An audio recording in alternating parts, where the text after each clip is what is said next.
तो केसी त्यागी, ममता बनर्जी, भगवंत मान और सीपीएम, ये सारे लोग इंडिया गठबंधन के साथी हैं और सारे लोग कांग्रेस पार्टी या एक दूसरे को गाली गलौज की भाषा में बातचीत करते हुए दिखाई पड़ रहे हैं। तो ऐसे में क्यों ये ना कहा जाए कि इंडिया गठबंधन दरअसल अब खत्म हो गया है, इसके बारे में बातचीत भी नहीं करनी चाहिए? क्या ये हकीकत है?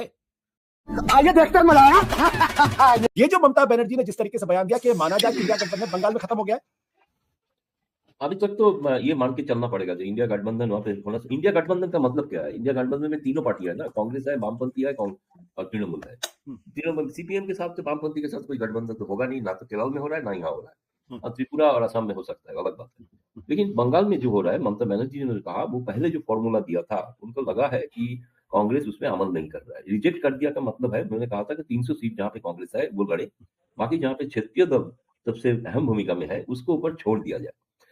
लेकिन इसमें ये हुआ नहीं है, क्योंकि कांग्रेस के लिए जो 2 सीट ममता ने छोड़ने का बात कर रहा है, वो 2 सीट कांग्रेस अपने आप जीते थे, बीजेपी और तृणमूल दोनों को हरा थे। इसमें कोई नया कोई बात नहीं है कि वो दोनों में तो कांग्रेस हो सकता है कि फिर दोबारा वो लड़ने का स्थिति में है, जीत भी सकते हैं। लेकिन कांग्रेस चाहते हैं कि बाकी जगह पे जो एक्चुअली 4 से 6 सीट इनका अपना एक पकड़ है उत्तरी बंगाल में, तो मैं दक्षिण बंगाल का बात नहीं कर रहा हूँ। हो सकता है कि मैंने सुना है कि वो टोकन प्रेजेंस साउथ बंगाल में मांग रहे हैं ताकि पार्टी रहे, लेकिन ये ममता देने के लिए तैयार नहीं है। ये सुलझाना बहुत ही मुश्किल है। लेकिन बात यह कि मैं शुरू से ही मानता था कि बंगाल और पंजाब, ये दोनों इंडिया गठबंधन का एक फॉल्ट लाइन है, जहाँ पे बहुत बड़ा चैलेंज है। अजय शुक्ला जी, पंजाब की क्या हाल है? अभी तो थोड़ी देर पहले चंडीगढ़ की बारे बातचीत हो रही थी कि दोनों वहां कांग्रेस पार्टी आम आदमी मिलकर जो है वो साथ साथ चुनाव लड़ेंगे और बीजेपी चुनाव रुकवाने में कामयाब हो गई, और अब वहां भगवंत मान ये कह रहे हैं हम तो सारी सीट अकेले लड़ेंगे। देखिए, चंडीगढ़ में और पंजाब में दोनों की राजनीति में फर्क है। चंडीगढ़ की राजनीति बिल्कुल डिफरेंट है, पंजाब की बिल्कुल डिफरेंट है। तो चंडीगढ़ में तो 30 तारीख को चुनाव होने जा रहा है मेयर का, और दोनों का ज्वाइंट कैंडिडेट ही लड़ेगा। हाई कोर्ट से ये लड़ाई लड़ी है दोनों ने मिलकर, तो जीत के आए। अब रही पंजाब की बात। पंजाब की बात को मैंने आपके पिछली बार भी जब मैं आपके साथ था तो मैंने कहा था कि पंजाब का जो स्ट्रक्चर है उसमें आज जो हालात है वो बहुत दूसरे तरह से है। यदि आप देखिए 2017 के चुनाव को देख लीजिए तो आम आदमी पार्टी सेकंड नंबर पे रह के मुख्य विपक्षी दल बनी थी, और जिन खैरा को इन्होंने अभी जेल भेजा और सब कुछ किया, बार बार मुकदमे दर्ज किए, वही खैरा उनके नेता प्रतिपक्ष थे। और उसी तरीके से कांग्रेस पार्टी मुख्य दल बन करके आया और सरकार बनाई। 40% का जो है वोट शेयर था। अब आम आदमी पार्टी ने बहुत अच्छा परफॉर्म किया, 42% का वोट शेयर है, और 42% के वोट शेयर पे उसका सीट्स बहुत ज्यादा है। कांग्रेस पार्टी जो है मुख्य विपक्षी दल है, और यदि आम आदमी पार्टी के 2017 से तुलना करें तो उससे 5% ज्यादा वोट है कांग्रेस के पास में, अभी 5 के 6% वोट ज्यादा है। तो इस दृष्टिकोण से यदि देखें, और 8 लोकसभा सीटें कांग्रेस के पास में थी, उनमें से अभी जो उपचुनाव हुआ था उसमें डेथ होने के बाद में कांग्रेस के कैंडिडेट के, तो जो एक कैंडिडेट जीता रिंकू, वो कांग्रेस पार्टी से था और आम आदमी पार्टी से वो लड़ा और जीता है। अभी भी जो एंटी इनकम्बेंसी इस समय आम आदमी पार्टी के प्रति है, और कांग्रेस पार्टी के पूरे काडर में जिस तरीके से आम आदमी पार्टी को लेकर नाराजगी है, ऐसी स्थिति में यदि पार्टी गठबंधन कर लेती है, दोनों पार्टियों में स्थिति यदि गठबंधन कर लेती है तो फायदे की बजाय नुकसान दोनों को हो जाएगा, और इसका फायदा अकाली दल और भाजपा को मिल जाएगा। विनोद जी, क्या नैरेटिव बनाने के लिए किया गया है? आप जब इस तरीके आज की तारीख में अगर पुराने तरीके से पॉलिटिक्स करेंगे तो चुनाव के अंत तक आप झगड़े करते रहते हैं, एक दूसरे के साथ खड़े नहीं होते, लेकिन आज की तारीख में जब इस तरीके का स्टेटमेंट आता है तो भारतीय जनता पार्टी उसको बहुत बड़ा मुद्दा बना देती है। कहती है देखिए ये लोग मोदी का मुकाबला करेंगे जो आपस में नहीं साथ बैठ पा रहे, आपस में एक दूसरे की फिछा लेकर कर रहे हैं, और उसका नुकसान अंततः कहीं ना कहीं उन्हीं गठबंधन को होता है। ये बात क्यों नहीं समझ में आती लोगों को? देखिए, ये बात बिल्कुल आप सही कर रहे हैं। अब राजनीति बहुत आगे बढ़ गई है। हम 1980 के दशक की राजनीति या 90 के दशक की राजनीति की तुलना करें, कि साल 80 में भी कई बार बोलता हूँ कि वीपी सिंह जो है मथुरा की सभा छोड़ के चले गए थे बीजेपी की जगह देख करके, या देवीलाल चंद्रशेखर साहब बैठने तैयार नहीं थे, ये सब, देवीलाल अजीत सिंह, तो ये सब जो है मैं भी बोलता रहता हूँ। लेकिन आज जमाना बहुत बदल गया। आप जब एक यूनिफाइड एनडीए, बीजेपी की लीडरशिप में, मोदी जी की लीडरशिप में एक यूनिफाइड एनडीए है, उसके मुकाबले अगर आप एक बिखरे हुए इंडिया को खड़ा करेंगे तो आपकी क्रेडिबिलिटी क्या होगी? और सीधे सीधे बीजेपी को कहने का मौका मिलेगा, क्योंकि लड़ाई परसेप्शन की, आज परसेप्शन पर चीजों का बहुत फैसला होता है, नतीजे तय होते हैं। ये बात ठीक है, हम मान लो कहते हैं कि साहब तृणमूल का वोट जो है कांग्रेस को नहीं पड़ेगा, कांग्रेस का वोट लेफ्ट को नहीं पड़ेगा, और आम आदमी पार्टी की सही है, लेकिन ये ग्राउंड रियलिटी हो सकती है पंजाब की, बंगाल की। लेकिन जब राष्ट्रीय परिप्रेक्ष्य में देखें और एक बड़े उसमें देखें तो एकता का जो परसेप्शन है वो बहुत जरूरी है। तो सर, क्या आपको लग रहा है कि ये लड़ भी पाएंगे या नहीं लड़ पाएंगे? अब आपको कोई उम्मीद दिखाई पड़ती या नहीं दिखाई पड़ती, या आपको लगता है कि सब अपने अपनी गोटियां बचाने में लगे हुए हैं? Tushar, you have to unmute yourself. नमस्कार आशुतोष जी।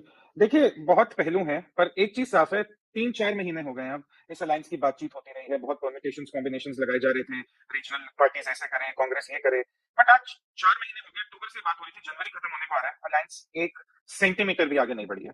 ये अलायंस डे 1 से एक पॉलिटिकल कोमा में थी। ममता बनर्जी ने आज इसका पोस्टमार्टम कर दिया, अगर हम मेटाफर्स में बात करें।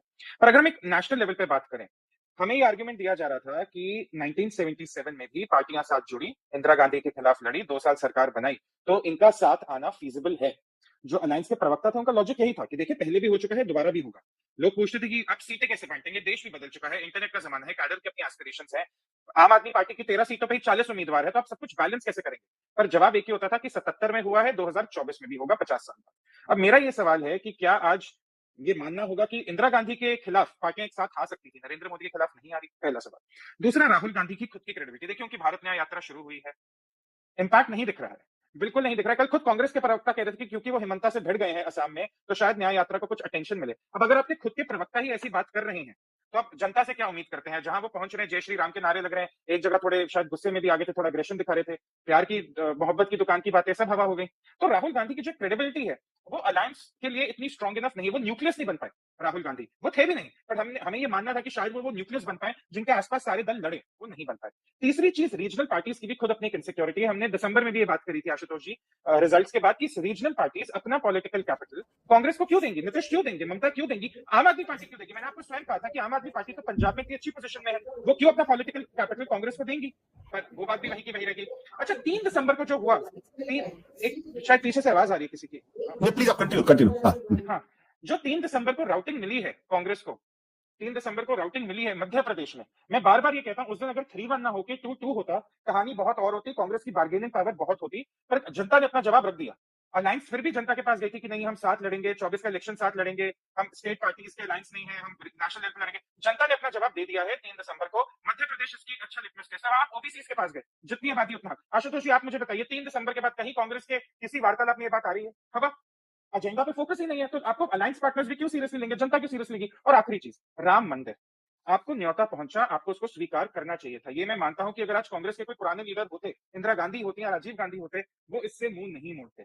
आपने कहा religion is a private matter, BJP RSS का इवेंट है, हम नहीं जाएंगे, पर आपने ग्राउंड पे सेंटिमेंट पढ़ने में कैसे ढूल कर दी?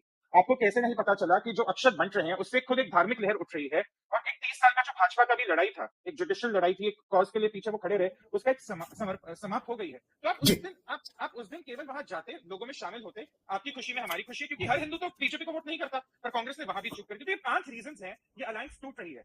कोमा में पहले थी, पोस्टमार्टम आज हो गया, अब ऑफिशियली देखते कब टूटती है। आपको उम्मीद कोई दिखाई नहीं पड़ती। राजेश, क्या आप तुषार की बातों से सहमत है?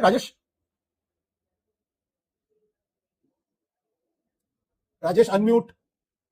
मैं काफी हद तक सहमत हूँ। जितने भी स्पीकर्स ने अभी तक बात की है वो बिल्कुल ग्राउंड रियलिटी है, और उनकी काफी हद तक मैं इस बात से सहमत हूँ कि ये जो इंडिया गठबंधन है वो एक बहुत ही खराब मौसम से गुजर रहा है, इसमें कोई शक नहीं है।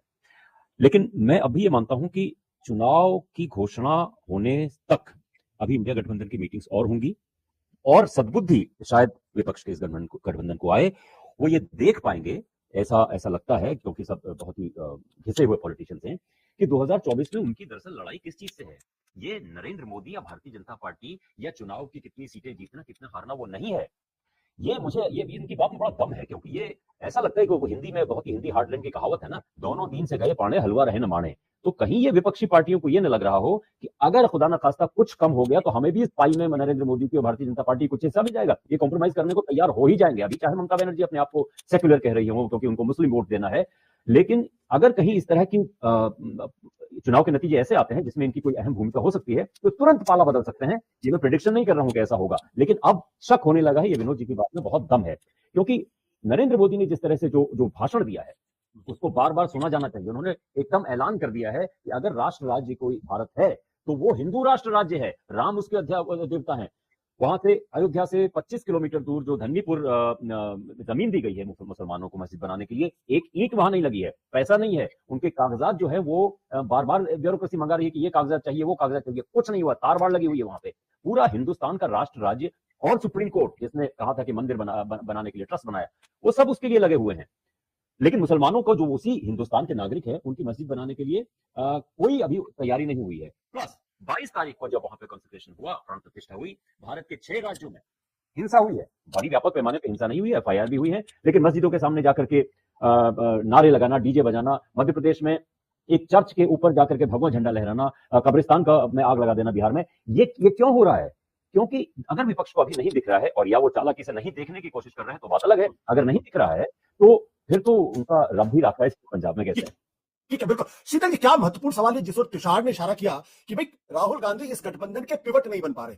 चलिए राहुल गांधी किनारे कर दीजिए, क्या कांग्रेस पार्टी इस गठबंधन की धुरी बन रही है? क्या कांग्रेस पार्टी लीड कर पा रही है?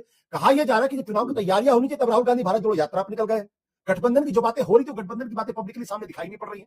दिसंबर और जनवरी 2 महीने लगभग निकल चुके हैं, अब 1 महीने बचा है फरवरी का। इस बीच में क्या गठबंधन होगा, क्या एकजुटता होगी, क्या रैलियां होंगी, क्या विजन डॉक्यूमेंट आएगा, हो पाएगा? क्या ये कमजोरी कांग्रेस की है या कहीं ना कहीं विपक्षी गठबंधन के रीजनल पार्टियों में हिचक है? देखिए, हमें सारी सच्चाइयों को तथ्यवार देखना होगा, क्योंकि ये बहुत कॉम्प्लेक्स है इशू और इसका बहुत सरल जवाब नहीं है। नंबर एक तो ये सही है कि कोहेसिवनेस इस फॉर्मेशन में नहीं है। ये सही है, इनके पास कोई एक न्यूक्लियस कमांड करने वाला नहीं है, कोई इनको जेल करने वाला हरकिशन सिंह सुरजीत टाइप भी नहीं है। इस समय मैदान खाली है, उस तरह की विजडम के लोग ऊपर नहीं है पार्टियों में। और ये सही है कि जो रीजनल सत्रप्स हैं उनके इंटरेस्ट बाइपोलर है। जैसे नीतीश कुमार ने जो आज भाषण दिया है, उससे जो ध्वनि निकलती है उसके अनुसार वो लगभग 50% पैर उनका एनडीए में जा चुका है। उन्होंने लालू यादव के सामने एक प्रस्ताव रख दिया है, अगर लालू यादव आज रात या कल तक उस पर हाँ नहीं करते तो कभी भी एक दूसरी खबर पे हम आप प्रोग्राम कर रहे होंगे। वो ये है कि भाई इसी चुनाव के साथ आप विधानसभा का भी चुनाव करा लीजिए। वजह क्या है, उनके पास कुल 40-42 एमएलए बचे हैं। वो सोच रहे थे कि उनके पास एक राष्ट्रीय भूमिका आ गई है, इसलिए उन्होंने ये इंडिया नामक गठबंधन को सबसे पहले इनिशिएट किया और उनको लगता था कि उनको बड़े आराम से कन्वीनर एक्सेप्ट कर लिया जाएगा। कांग्रेस की हालत ओवरऑल कमजोर है, सबसे बड़ी पार्टी होने के बावजूद उसमें दावेदारी नहीं होगी। राहुल गांधी बार बार कह रहे थे मुझे कोई पद नहीं चाहिए और ये इस मामले में सीरियसनेस लगती है उनकी ओर से, तो उनको लग रहा था कि इस बारे में शायद सहमति बन जाए। शायद उनकी पहली बातचीत जो सोनिया गांधी से हुई थी उससे उनको कुछ इस तरह का भान हुआ था कि वो बार्गेनिंग करके पहले संयोजक का पद और बाद में अगर मौका लगा तो एक गठजोड़ की सरकार के प्रधानमंत्री के पद तक जा सकते हैं। उस समय वो बैटन ट्रांसफर करने को लालू के लड़के को तैयार थे, उस हिसाब से वो आगे बढ़ रहे थे। लेकिन चीजों में वैसा हल नहीं हुआ जैसा वो एक्सपेक्ट कर रहे थे। ममता बनर्जी ने अपने राज्य की जरूरतों के लिहाज से, उनके राज्य की क्या जरूरत है, वहां करीब 23.5% दलित आबादी है, 5% के आसपास करीब वहां आदिवासी आबादी है, तो 28-29% की आबादी हो जाती है, 30% मुसलमान है। यानी ये दो आबादियां वहां बेस स्ट्रक्चर के लिए बहुत स्ट्रांग है। बीजेपी ने दलितों में अपना बेस स्ट्रक्चर बनाया है और ममता बनर्जी का बेस स्ट्रक्चर मुसलमानों में है। अब कांग्रेस की भूमिका तो वहां वैसे ही 2 सीटें जो वो बहरामपुर और मालदा दक्षिण जो जीते थे, हाँ, इन 2 सीटों में ये एक अलग तरह के ब्लॉक्स हैं, वहां पॉपुलेशन का इस तरह का घनत्व है, लोकल पॉलिटिक्स है, उसे मिला जुला के वो सीटें वहां जीते हुए। वरना ये लेफ्ट के साथ अलायंस करने पर इनका जो वोट प्रतिशत है वो लोकसभा चुनाव और विधानसभा चुनाव में 10 से 12% के बीच झूल रहा है, जैसे उत्तर प्रदेश में मायावती का झूल रहा है।